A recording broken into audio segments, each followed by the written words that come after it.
Manoloanan'izay olonan'ny mpandrara sy ny mpianatra eny amin'ny anjerimanontolo izay indrindra no anasana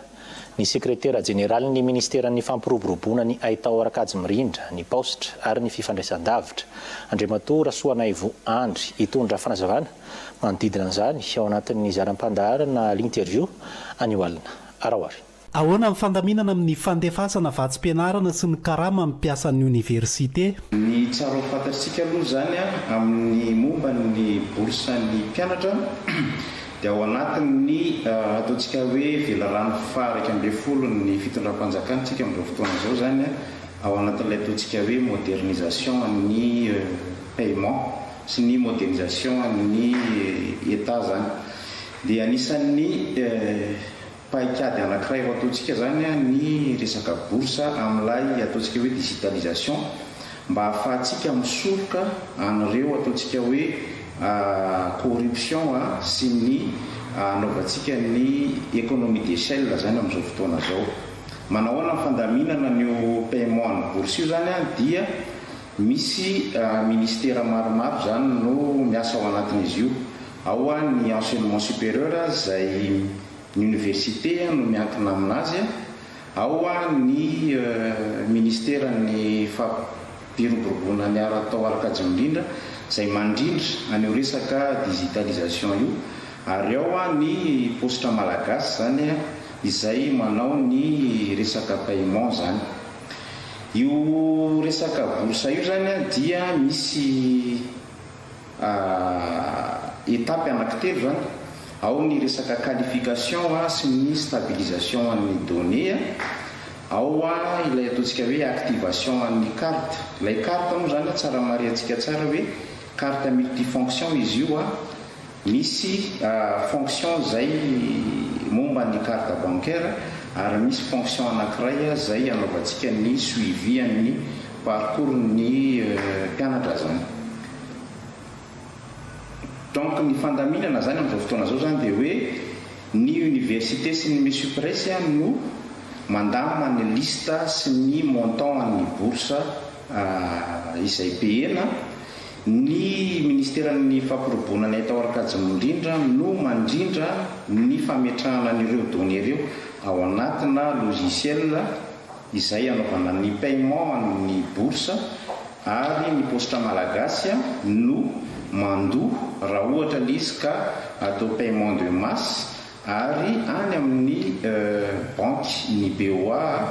raha alainy ankizy par carte bancaire zany ny vatsim-pianarana zay any aminazy. Inona no antony amin'ny fahatarana misy amin'izao fotoana izao sy isa-taona izao? Marina mihitsy fa misy ireo olana satria ny zavatra tokony fantatsika voalohany zany dia hoe ministère maromaro no miandraikitra an'izy io. Ao ihany koa ny resaka any universitaire zany hoe miankina be dia be amin'ny fahavononan'ny lista izay any amin'ny université no iangan'ilay olana zany. Zany hoe mbola misy tsy fahamatorana kely eo amin'ilay lista zay apetraky ny université satria azadino fa ny ministère dia tsy mahafantatra hoe iza no boursier na iza no boursier. Ny indrokely zany dia hoe lay fotoana zany amin'izao fotoana zao zany lay fotoana no somary atombotra satria zavatra fantatritsika zany hoe raha le arak'ilay nazavaintsika teo hoe misy ny stabilisation des données, misy ny activation, misy ny paiement avy eo, dia eo amin'ilay fanaovana ilay autorisation d'engagement zany dia misy fotoana zay tsy miankina ministère ny enseignement supérieur, tsy miankina amin'ny ministère ny fampiroboroboana ny Aitao Rakajimrindra fa miankina amin'ny présidence de la République sy ny ministère ny finance. Fa na izany anaty zany ara zany dia ireo lesoka rehetrarehetra zay miseho amin'izao fotoana zao, ohatra zany hoe ny tsy fahamatorana lista zany dia efa mametraka paikady ny ministère voakasika tsirairay amin'ny réclamation zay mipetraka. Zany hoe eny amin'ny anjerimanontolo rehetrarehetra zany dia efa misy système de réclamation, zany hoe tsisy ankizy anankiray na iray azy ho adino satria io réclamation io zany dia ho atao ny engagement izy io miaraka amin'ny ekizy izay en première année zany ankizy Alain zany. Inona ary no fanatsarana efa natao e? Ny fanatsarana natao zany dia hoe io olana boursa io raha fantatsika tsara dia efa amina taonany maro fa efa hita daholo zany ireo olana ireo satria itsika dia efa tao anatin'ny heritaona sy roavolana zay tsika no nandinika tsara an'io resaka digitalisation ny paiement ny boursa io. Izany hoe afaka miteny zany zahay hoe rehefa matotra tsara ilay lista zay avany amin'ny université satria ny indro kely hoa dia ilay lista ilay tsy famatoran'ilay lista zay avany amin'ny université zany tsy ny formation nomena anareo ao amin'ny scolarité satria azadiny fa ireny olona reny azatra niasa tamina système traditionnel nanomboka natsofoka tao amina tsikelikely ilay resaka digitalisation dia misy lesoka zany. Fa zany lesoka rehetra zany zany dia efa eo am-panatsarana anazy tsika zany amin'izao fotoana zao ary ny tokony afaka omenany ankizy dia hoe tsy misy ankizy ho adiny amin'ny paiement ny 5e sy ny 6e mois fa any zany no anenjehantsika ny réclamation ny ankizy amin'ny ireo ankizy ataontsika hoe latsaka ao anatin'ilay lista zay nalefa ny université. Ny lesoka faharoa dia ny fanatsarana eo amin'ny paiement amin'ny carte bancaire zany raha mampiasa gaby izy. Io zany dia ny fanatsarana miaraka amin'ny BOA ny resaka réseau any zareo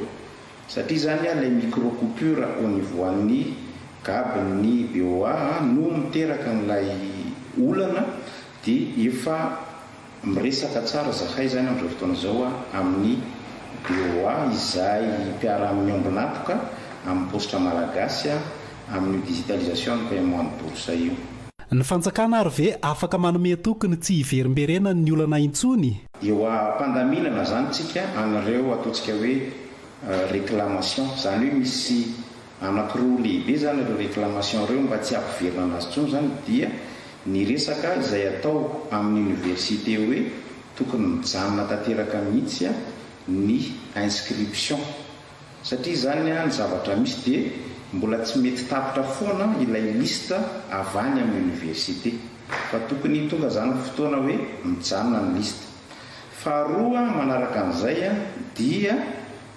ireo ankizy latsaka tany amin'ny fanaovan'ny université an'ilay lista dia efa eo am-pandaminana ny réclamation zahay. Izany hoe efa misy hevitra zany sy zavatra atao hoe angatahana autorisation exceptionnelle au niveau an'ny ministère an'ny finance sy ny présidence an'ny république zany ireo ataontsika hoe ankizy latsaka tamin'ny lista zay nalefa ny université ireo ka fantatra ary voamarina tsara fa boursier zareo dia normalement zany dia mandeha ny paiement zareo ireo rehefa vita tsara ireo vérification rehetrarehetra ireo fa tsy andro hoe any amin'ny 6e na 7e na 8e mois tsika zay vao aloha izy fa efa misy fandaminana zany atao amin'izao fotoana zao momba ny réclamation. Ny momba ny hoe 0 ariary ny ao anatin'ny carte bancaire dia efa voova sy voova zany izay processus zay au niveau postra malagasy na tonga nireny riskana erreur reny. Ny zavatra afaka ataontsika zany amin'izao fotoana zao sy ny toky afaka tenenina amin'ny olony voaka malagasy indrindraindrindra ny mpianatra dia efa voaray daholo ireo lesoka ary eo ampanatsarana an'ireo lesokatsika izay ny antony mahatonga anay hoe amin'izao fotoana zao zahay dia efa mianticipe sahady ny erreur rehetrarehetra zany mba tsy hiverina tsony izy io any amin'ny paiement ny 5e mois sy ny 6e mois. Inona no afatra ho an'ny mpandraraha ny université sy ny mpianatra? Ao anatin'io fanatsarana ny resaka paiement io tsika sy io resaka boursa io efa olana tao anatin'ny 30 taona mahery io resaka boursa io fa ho atsaraitsika. Ny zavatra tsara ho fantatra sy afaka tenenina zany ho an'ny mpianatra dia aokontsika hotony ary eokontsika anaraka an'ireo consigne rehetrarehetra zay apetraka eny amin'ny université hoe izay tsy ao anaty lista ny bourse dia efa misy réclamation, misy système na réclamation efa mipetraka. Ino no arahantsika ary fantatritsika tsara hoe mipetraka any anaty réseaux sociaux izy iny. Afaka arahantsika tsara zany any anaty réseaux sociaux tsara hoe sy any amin'ny site internet hoe otriny ahoana ny évolution ny réclamation zay ataonareo. Ny faharoa dia zavatra anisan'ny zavatra tsara indrindra io digitalisation satria amin'ny 5e sy ny 6e sy ny 7e mois zany ny ankizy dia tsy mila milahatra iantsony any amin'ny université na any am-positra malagasy rehefa maka ny vola fa efa any anatin'ny carte bancaire dia afaka laina amin'izay fotoana mampety anazy any amin'ny kapy na any am-birao am-positra malagasy fa tokony tsy ho voahelingelontsika amin'izay tsao na incompréhension zay apetraky ny olona fa efa io resaka digitalisation zany dia efa zavatra efa natao fandinihana lalina ary efa mieritseretina lalina ary efa misy processus mipetraka tsara fa ny manao zavatra tsy mora satria tsy ministera anankiray no voakasika izy io fa ministera maromaro. Ankasitrahantsika ary ny sekretera jeneraly ny ministera amin'ny fampiroboroboana ny Aitao Arakajy-Mirindra sy ny Poste ary ny fifandraisan-davitra ny vahiny teto amin'ny zanam-pandaharana l'interview amin'ny RTA Actu.